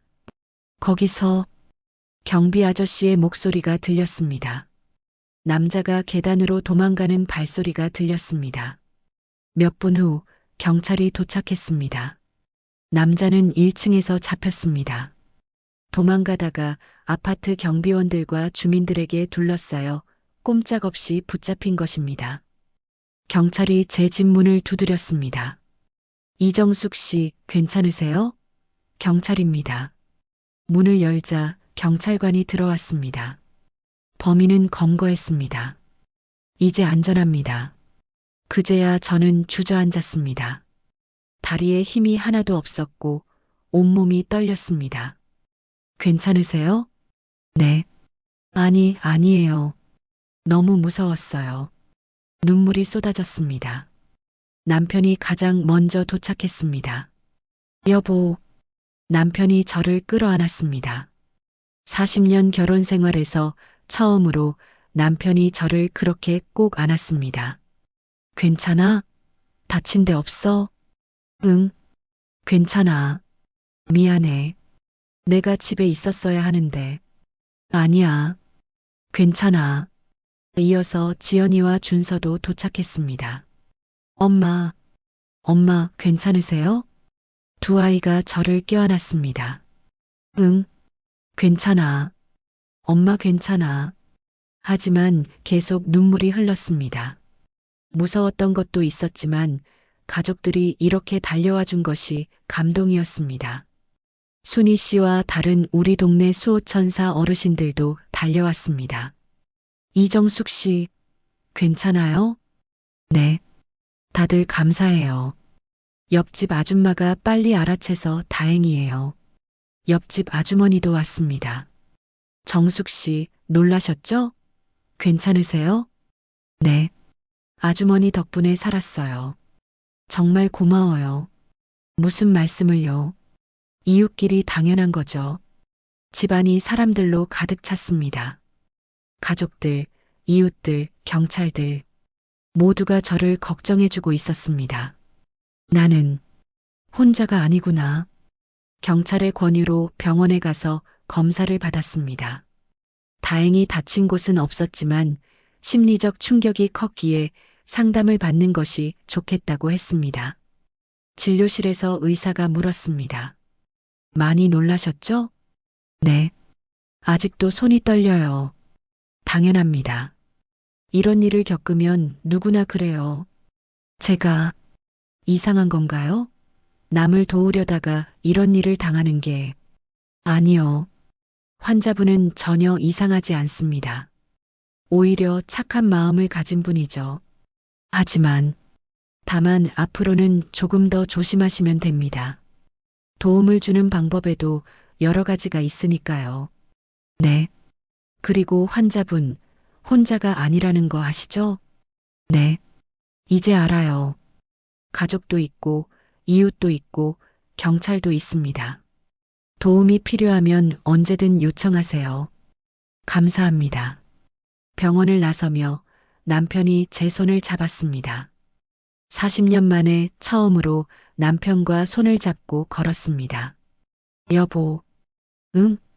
미안해. 그동안 당신을 너무 몰랐어. 무슨 소리야?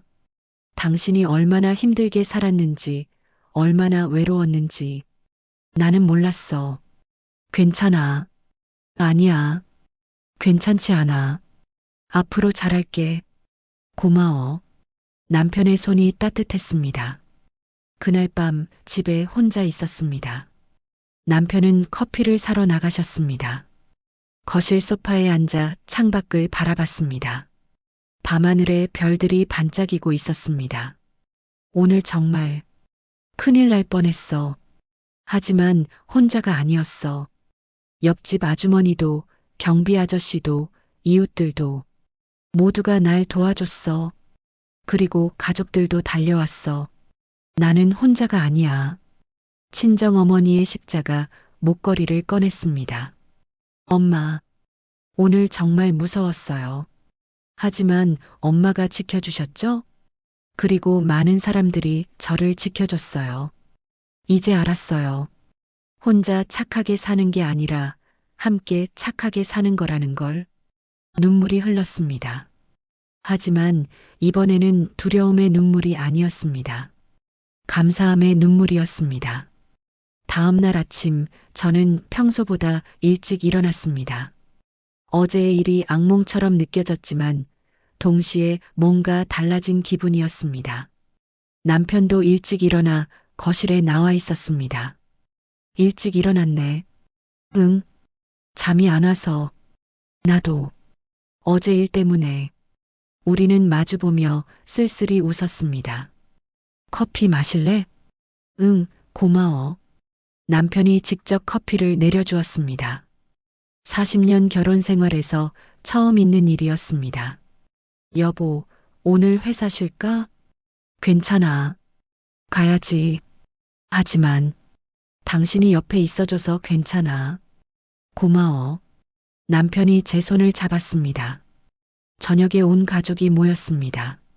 지연이와 준서도 일부러 일찍 퇴근해서 왔습니다. 엄마, 우리 가족회의 좀 할게요. 지연이가 말했습니다. 가족회의? 네. 앞으로 엄마 안전을 위해 우리가 뭘 해야 할지 의논하려고요. 그럴 필요까지. 아니에요, 엄마. 필요해요. 준서도 거들었습니다. 엄마 앞으로 낮에 혼자 계실 때 1시간마다 단톡방에 인사하세요. 1시간마다? 네. 그래야 우리가 안심하죠.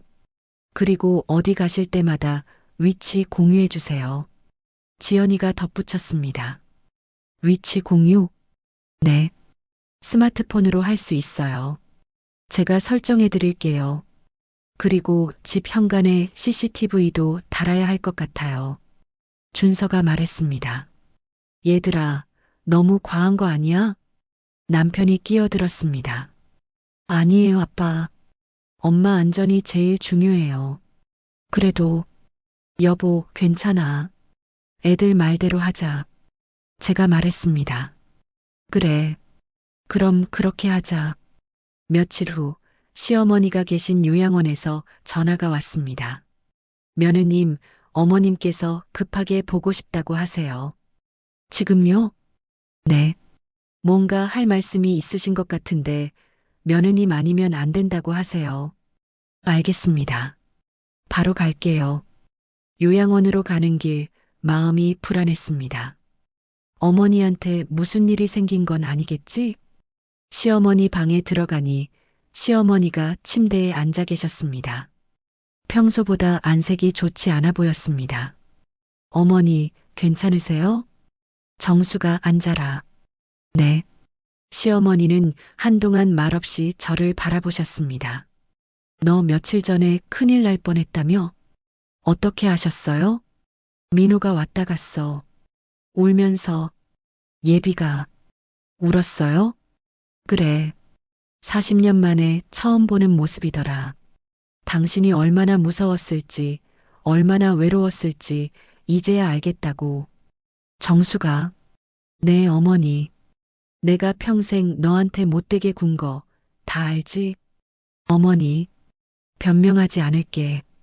나는 정말 너한테 모질게 대했어. 시어머니의 눈에 눈물이 고였습니다. 하지만 정수가 나는 정말로 너를 걱정한 거야. 알아요, 어머니. 지난번에 말씀해 주셨잖아요. 그게 다가 아니야. 네. 시어머니가 긴 한숨을 쉬었습니다. 40년 전 내가 우리 집에 처음 왔을 때 기억나니? 네. 기억해요. 나는 그때 내가 싫었어. 너무 착하고 너무 순진해서. 왜 싫었는지 아니? 모르겠어요. 너를 보면 젊은 날의 내가 보였거든. 시어머니가 눈물을 닦았습니다. 나도 너처럼 착하고 순진했어. 그래서 시집와서 얼마나 고생했는지 몰라. 시어머니한테 구박받고 남편한테 무시당하고 그렇게 30년을 살았어. 어머니, 그러다가 어느 날 거울을 봤는데 내가 너무 흉측하게 변해 있더라. 착했던 내가 이렇게 모진 사람이 됐구나 싶었지. 시어머니가 흐느꼈습니다. 그래서 너한테 더 모질게 대한 거야. 너는 나처럼 되지 말라고. 착하게만 살다가 나처럼 망가지지 말라고. 어머니. 하지만 그게 오히려 너를 더 힘들게 했구나. 미안하다, 정수가. 저도 눈물이 났습니다. 아니에요, 어머니. 어머니는 저를 지키려고 하신 거예요. 정말 그렇게 생각하니? 네. 이제 알았어요. 어머니의 마음을. 시어머니가 제 손을 꼭 잡았습니다. 정수가, 나는 내가 자랑스러워. 네. 40년 동안 나한테 그렇게 당하면서도 너는 착한 마음을 잃지 않았잖아. 그게 얼마나 대단한 건지 아니? 어머니, 나는 포기했거든. 착하게 사는 걸. 하지만 너는 끝까지 지켰어. 감사해요, 어머니. 내가 고마워. 내가 우리 집 며느리여서. 우리는 한참을 손을 잡고 울었습니다. 한참 후 시어머니가 서랍에서 뭔가를 꺼냈습니다. 이거 받아라. 반지 하나였습니다. 낡았지만 아름다운 금반지였습니다. 이게 뭐예요? 내가 시집 올 때 친정 어머니가 주신 거야. 힘들 때마다 이걸 보면서 버텼지. 어머니, 이런 귀한 걸 너한테 주는 거야. 너는 자격이 있어. 어머니, 그리고 나중에 지연이한테 물려줘. 여자가 여자에게 물려주는 거야. 힘내라는 의미로. 감사합니다, 어머니. 반지를 손에 쥐니 따뜻했습니다. 요양원을 나서며 저는 하늘을 올려다봤습니다. 구름 사이로 햇살이 비치고 있었습니다. 엄마, 시어머니도 엄마처럼 저를 사랑하셨어요. 다만 표현 방법이 서툴렀을 뿐이에요. 이제 알았어요. 모두가 각자의 방식으로 저를 사랑하고 있었다는 것을. 가슴이 따뜻해졌습니다. 그날 저녁 온 가족이 모였습니다. 저는 식탁에 둘러앉은 가족들을 바라봤습니다. 남편 민호, 딸 지연, 아들 준서 모두 저를 걱정스럽게 쳐다보고 있었습니다. 얘들아, 아빠. 왜 엄마? 엄마가 할 말이 있어. 무슨 말씀이세요? 그동안 미안했어. 엄마, 왜 갑자기? 엄마가 너무 고집스럽게 살았지. 내 방식만 옳다고 생각했고 너희들 말을 안 들었어. 엄마. 하지만 이번 일을 겪으면서 깨달았어. 혼자서는 안 된다는 것을. 가족이 함께해야 한다는 것을. 남편이 입을 열었습니다. 여보, 나도 미안해. 왜? 나도 당신을 몰랐어. 40년을 같이 살면서도. 괜찮아요. 아니야. 앞으로 잘할게. 당신 말도 들어주고 당신 마음도 이해하려고 노력할게. 지연이도 말했습니다. 엄마, 저도 미안해요. 엄마를 너무 어린아이 취급했어요. 아니야. 앞으로 엄마를 존중할게요. 엄마의 착한 마음도 지켜드릴게요. 준서도 거들었습니다. 저도요, 엄마. 앞으로 자주 연락할게요. 그리고 엄마 걱정 안 끼치도록 조심할게요. 고마워. 다들 고마워. 저는 눈물을 흘렸습니다. 가족들도 울고 있었습니다. 우리는 서로를 껴안았습니다. 그날 밤 잠자리에 들기 전 창밖을 바라봤습니다. 밤하늘에 별들이 가득했습니다. 친정어머니의 십자가, 목걸이와 시어머니가 주신 반지를 함께 들었습니다. 엄마, 시어머니, 감사해요. 저를 사랑해 주셔서, 저를 지켜주셔서, 이제 저도 알았어요. 착하게 사는 게 틀리지 않다는 것을. 다만 혼자가 아니라 함께 살아야 한다는 것을. 그리고 사랑하는 사람들이 곁에 있다는 것을. 눈을 감았습니다. 마음이 평온했습니다. 3개월 후 계절이 바뀌어 봄이 왔습니다. 아파트 단지에 벚꽃이 활짝 피었고 따뜻한 봄바람이 불었습니다. 그날 이후로 많은 것이 바뀌었습니다. 저는 이제 우리 동네 수호천사 모임의 부반장이 되었습니다. 순희 씨를 도와 다른 어르신들의 안전을 챙기는 일을 하고 있습니다. 그리고 무엇보다 지역 노인복지관에서 안전교육자원봉사자로 활동하고 있습니다. 오늘은 제 첫 강연이 있는 날입니다. 주제는 도움 요청 사기, 이렇게 예방하세요입니다. 아침부터 긴장이 되어 손이 떨렸습니다. 여보, 괜찮아? 남편이 물었습니다. 요즘 남편은 제게 자주 말을 걸고 제 일에도 관심을 보입니다. 응, 떨려. 잘할 거야. 당신이 겪은 일을 솔직하게 말하면 돼. 그럴 수 있을까? 당연하지. 나는 당신을 믿어. 남편이 제 손을 잡았습니다. 요즘 우리는 자주 손을 잡습니다. 고마워. 나도 같이 갈까? 정말? 응. 당신 첫 강연인데 당연히 가야지. 눈물이 날 뻔했습니다. 노인복지관에 도착하니 이미 많은 어르신들이 모여 계셨습니다. 순희 씨와 다른 우리 동네 수호천사 어르신들도 와 계셨습니다. 이정숙 씨, 화이팅! 오늘 잘하실 거예요. 어르신들이 응원해 주셨습니다. 그리고 놀랍게도 딸 지연이와 아들 준서도 와 있었습니다. 엄마, 어머, 너희들은 어떻게? 엄마 첫 강연인데 당연히 와야죠. 지연이가 활짝 웃었습니다. 엄마 화이팅! 준서도 엄지를 치켜 세웠습니다. 가슴이 벅차올랐습니다. 강연장에 들어서니 50명 정도의 어르신들이 앉아 계셨습니다. 무대 앞에 서니 다리가 떨렸습니다. 할 수 있을까? 하지만 뒤를 돌아보니 가족들과 친구들이 웃으며 응원하고 있었습니다. 안녕하세요. 저는 이정숙이라고 합니다. 떨리는 목소리로 시작했습니다. 저는 몇 달 전에 도움 요청 사기를 당할 뻔했습니다.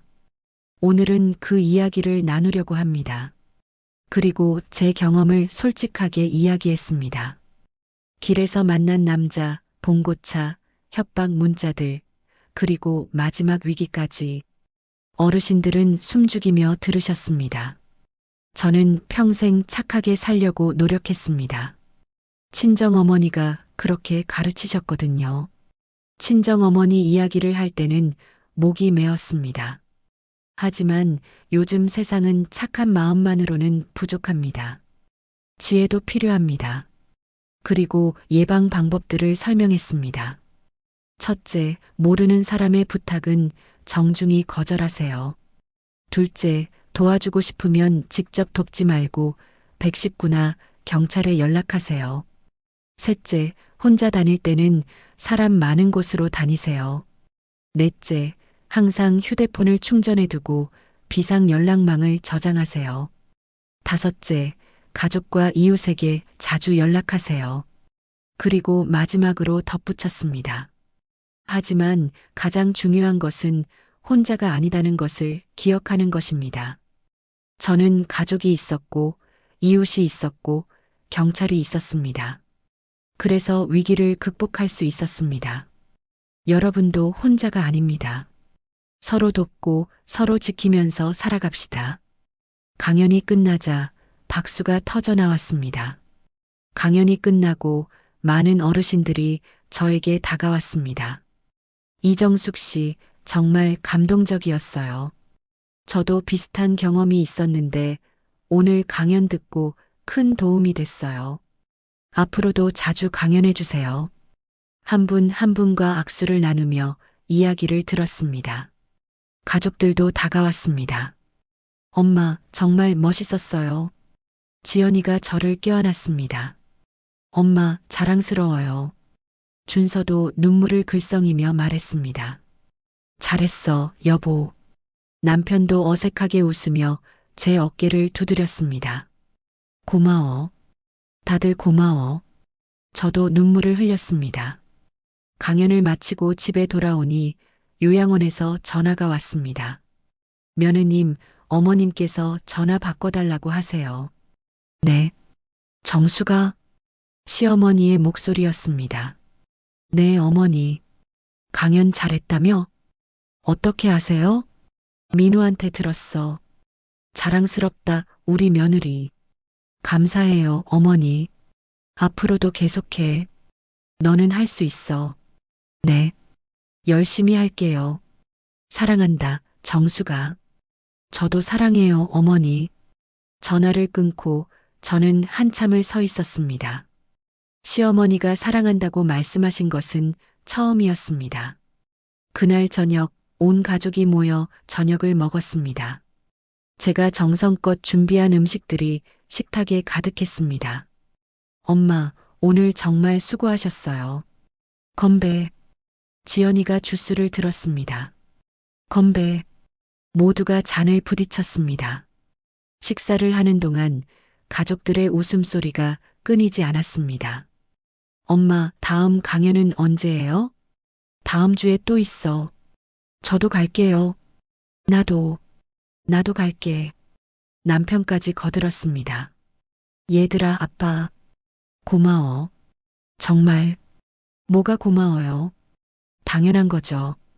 지연이가 웃으며 말했습니다. 우리 가족이잖아요. 그날 밤 잠자리에 들기 전 남편과 대화를 나눴습니다.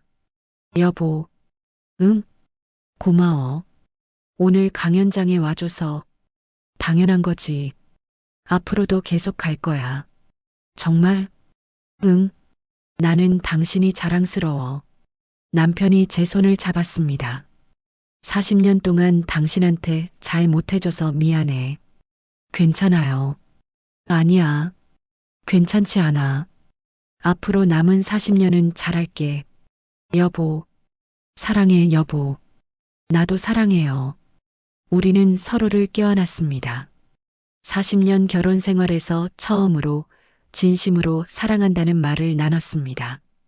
다음 날 아침 저는 평소처럼 일찍 일어났습니다. 하지만 오늘은 뭔가 달랐습니다. 마음이 가벼웠습니다. 부엌으로 가서 커피를 내리는데 남편도 일어나 거실로 나왔습니다. 일찍 일어났네. 응. 오늘은 우리 동네 수호천사 모임이 있어. 그래. 조심해서 다녀와. 응, 고마워. 남편이 제 이마에 입을 맞췄습니다. 40년 만에 처음이었습니다. 오전에 순이 시댁에서 모임이 있었습니다. 어르신들이 모두 모여 차를 마시며 이야기를 나눴습니다.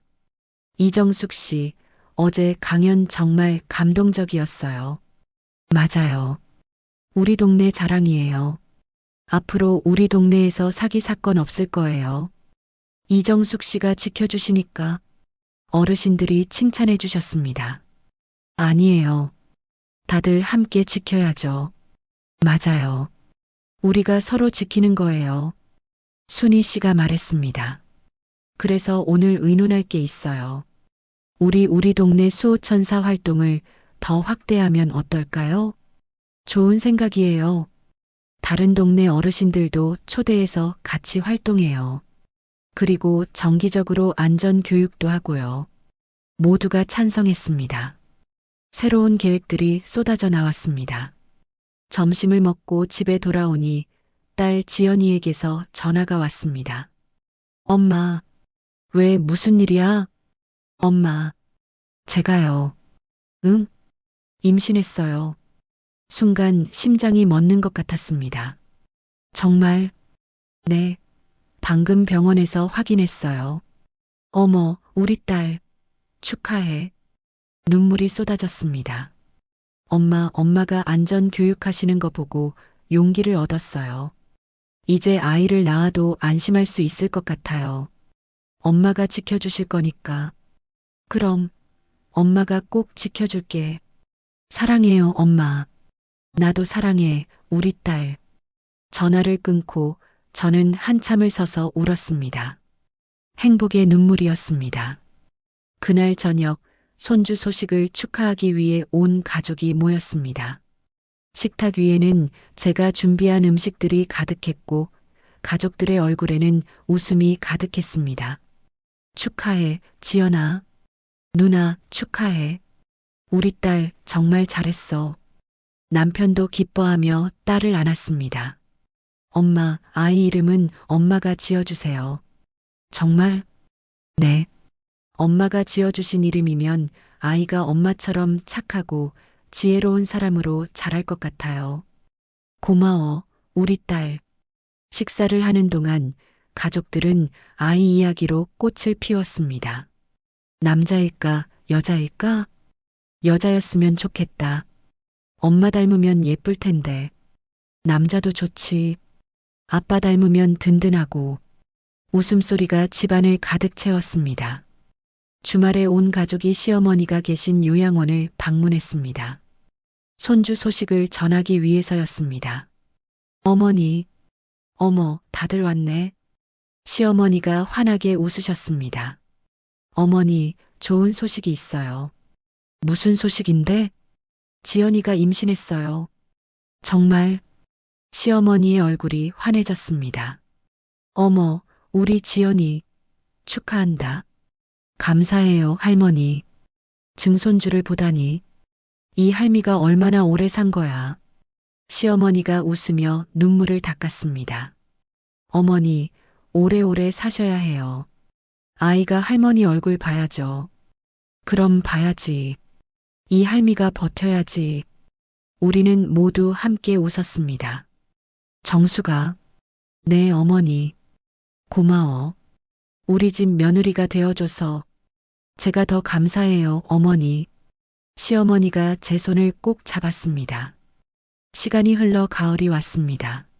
저는 이제 지역에서 유명한 안전교육 강사가 되었습니다. 매주 여러 곳에서 강연 요청이 들어오고 많은 어르신들이 제 이야기를 듣고 도움을 받습니다. 우리 동네 수호천사도 이제 100명이 넘는 회원을 가진 큰 모임이 되었습니다. 다른 동네에서도 벤치마킹을 하러 올 정도입니다. 그리고 드디어 손주가 태어났습니다. 딸 지연이가 건강한 여자아이를 낳았습니다.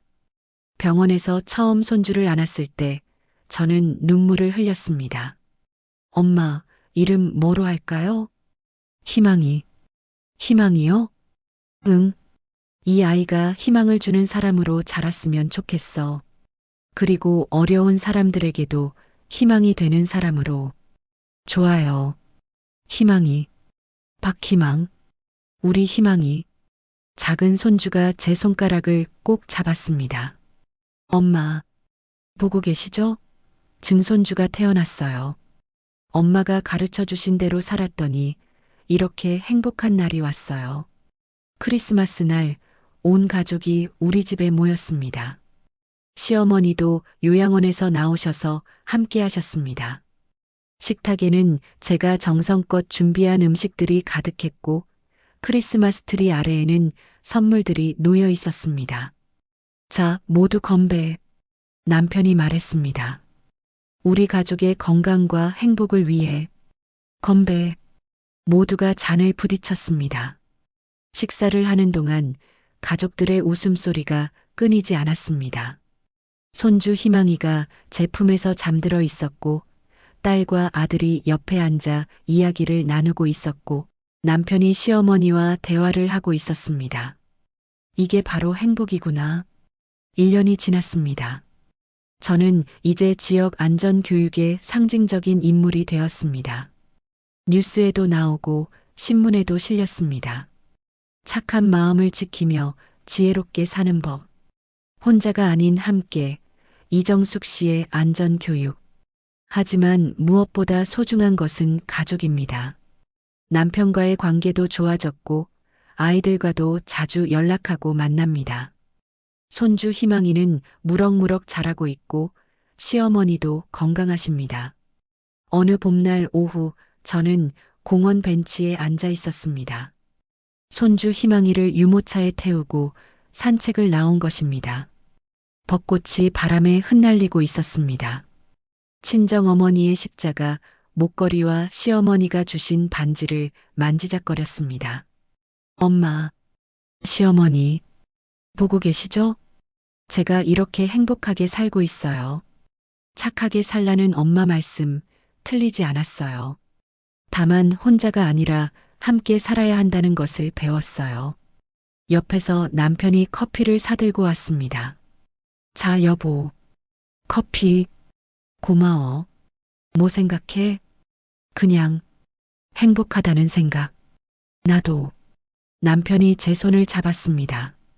우리는 함께 벚꽃을 바라보며 앉아 있었습니다. 손주는 평화롭게 잠들어 있었고 봄바람은 따뜻했고 하늘은 맑았습니다. 이게 바로 행복이야.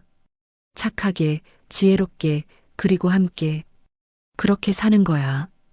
저는 미소 지었습니다. 새로운 시작이었습니다. 함께하는 따뜻한 시작이었습니다.